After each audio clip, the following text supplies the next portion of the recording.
More fun with Republican senators. Now, we're going to switch to senators here.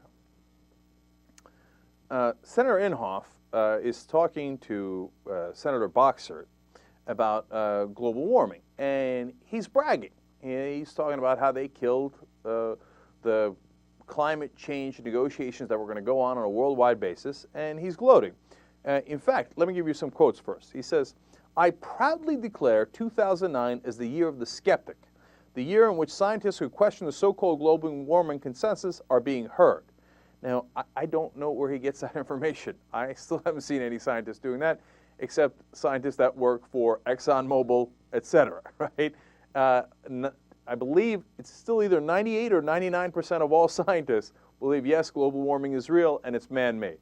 But, of course, since Inhofe and the Republicans get paid by the likes of ExxonMobil lobbyists, they want to declare the year of the skeptic. He says, until this year, any scientist, reporter, or politician who dared raise even the slightest suspicion about the science behind global warming was dismissed and repeatedly mocked. Today, I have been vindicated. So now you think, okay, this is the point where he's going to say, okay, now you see this scientist X and scientist Y, and this one's from, Tennessee State, and the other one's from Yale, et cetera. No.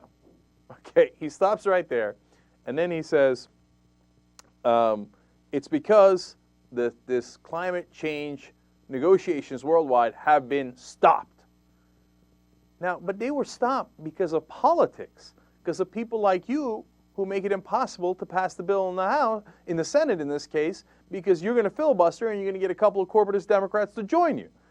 But that didn't have anything to do with the scientists. There's no extra scientists. There's no year of the skeptic. You're making that stuff up, as usual. But then at the very end, in his exchange with Barbara Boxer, he says something that's very interesting that I would like to use going forward. So, all right, Senator Inhofe, let's see what you got.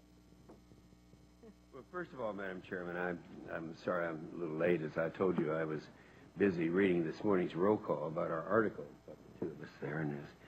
I haven't seen it yet. Oh, you'll like it. You'll like it. It's good.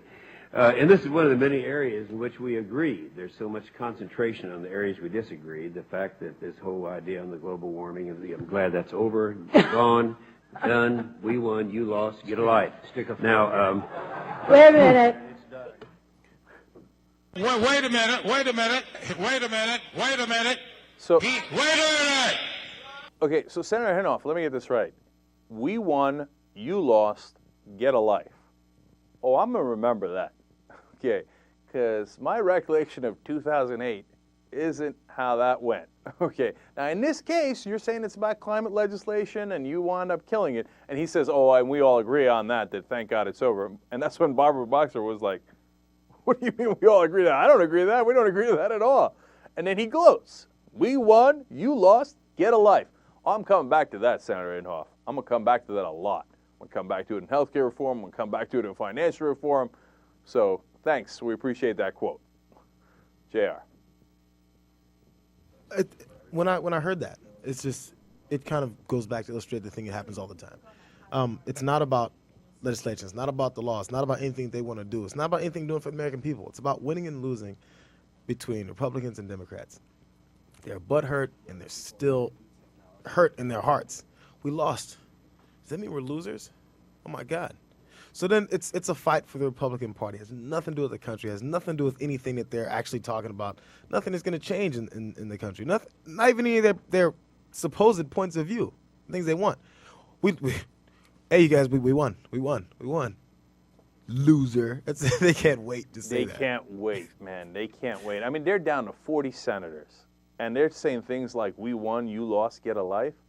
Well, imagine if they get back in charge. You know how the Democrats are walking on eggshells? Oh, let's try to get some Republicans, conservative Democrats. Let's get the lobbyists and the industry on board. How can we please everybody? Now, if the Republicans get 51 senators, you think that's how they're going to roll? Inhofe can't wait to puff out that chest. Be like, ha ha! We won! You lost! Get a life! We're going to crush you! Look, I don't have to speculate on it. I saw it for 8 years. I mean, they ran roughshod over the Democrats. The largest tax cut in United States history. You think they went and tried to get 60 votes for it? You're kidding, right?